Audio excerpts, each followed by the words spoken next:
Welcome back into the GSMC Sports Podcast. Again, we are at a pretty slow part of the sports calendar year, but we're doing what we can to make the content as much as we can. I talked about this before.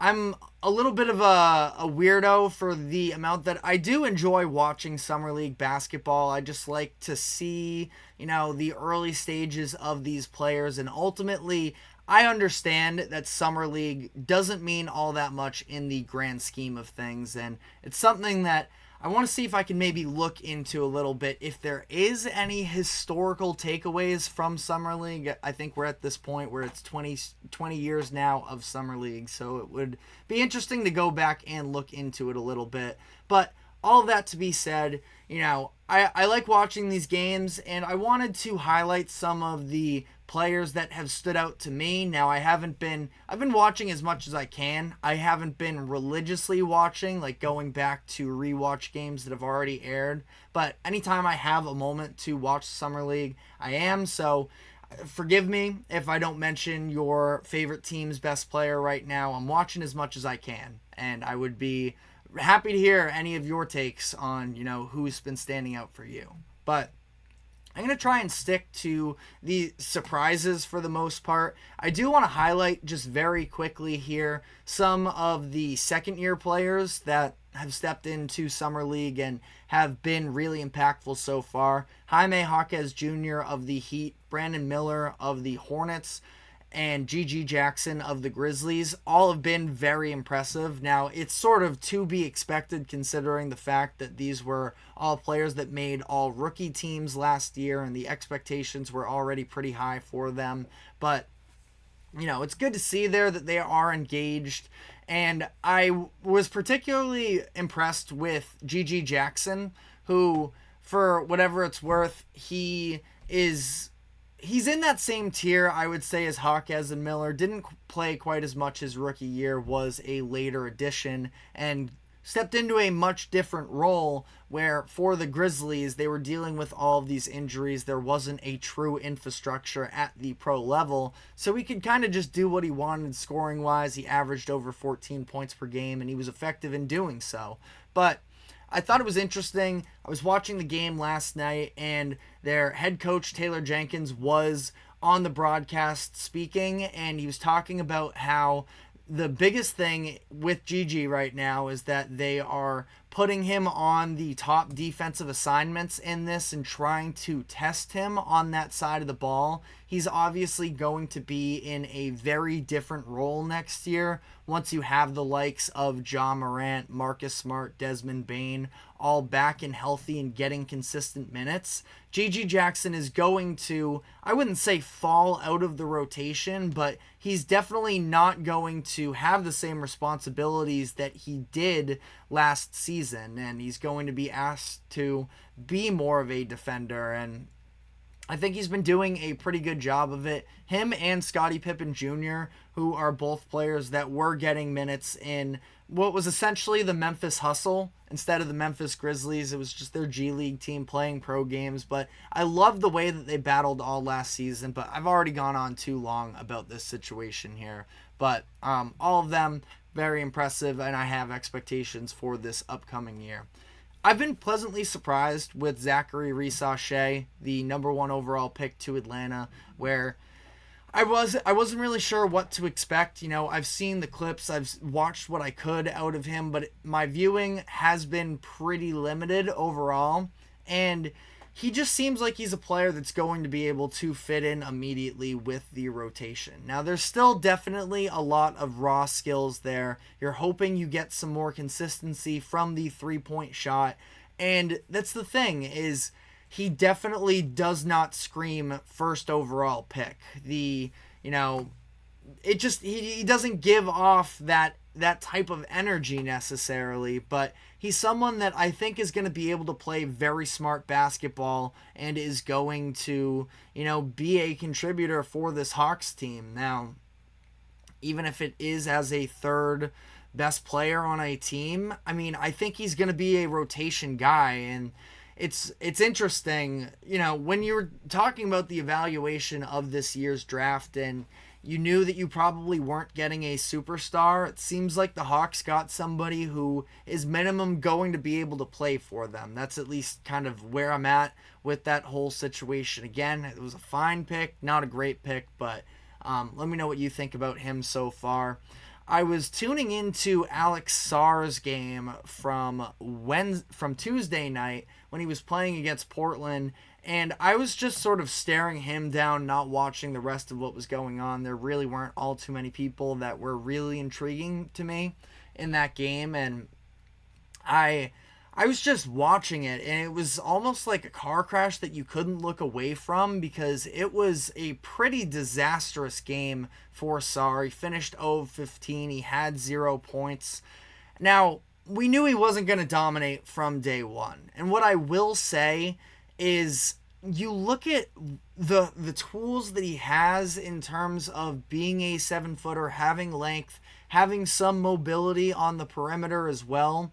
Like, you can definitely, I can at least definitely see the vision with Alex Sarr long term.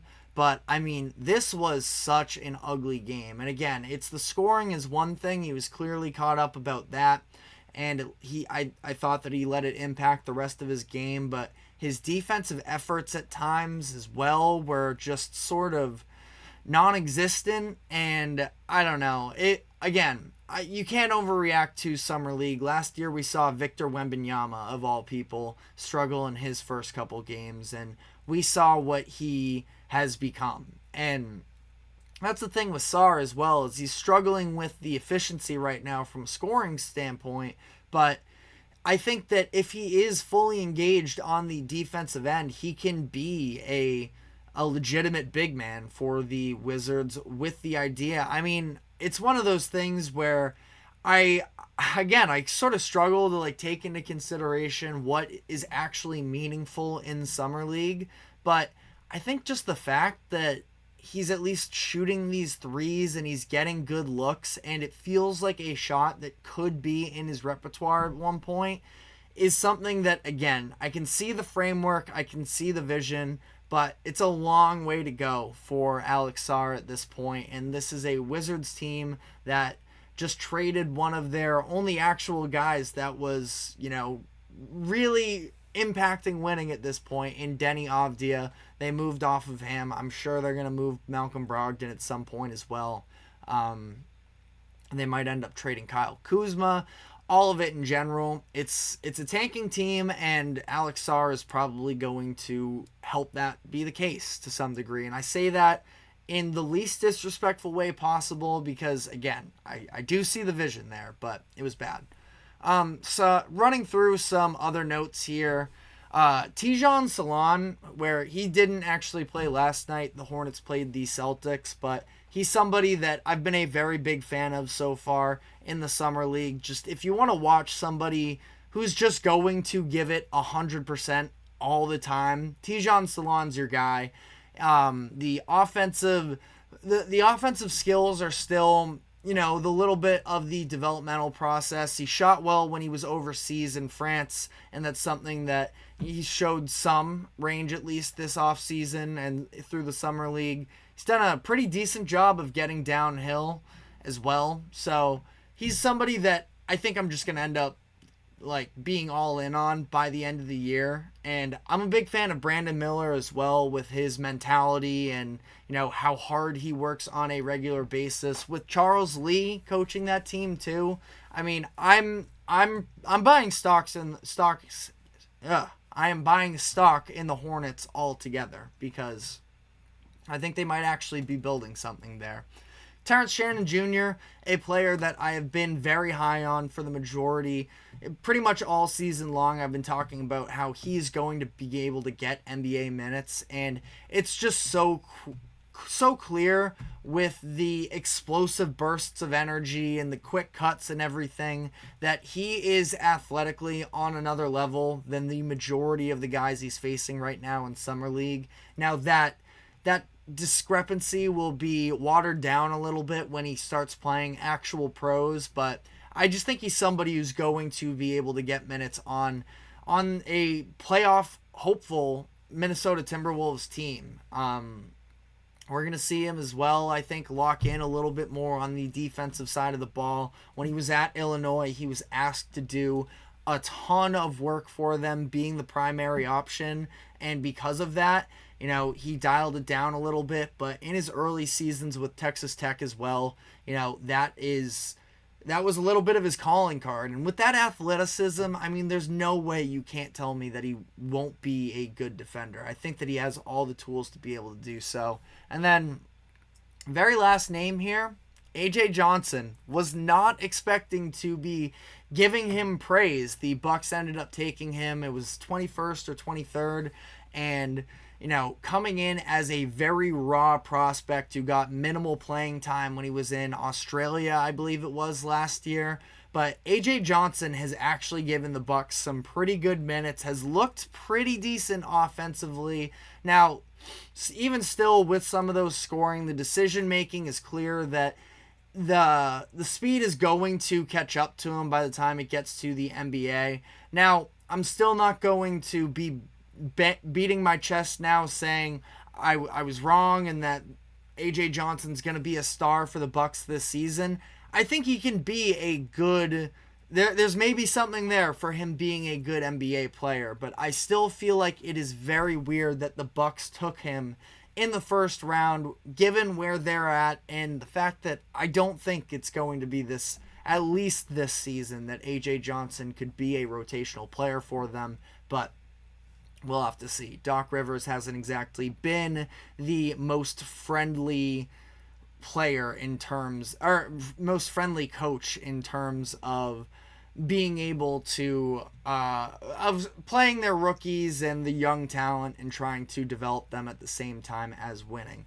But we're going to be taking our next break here. When we come back on the other side, we actually have some breaking news with an NBA trade regarding a former MVP. So we are going to be reacting to that live on the other side of this break. Don't go anywhere, and we will be right back.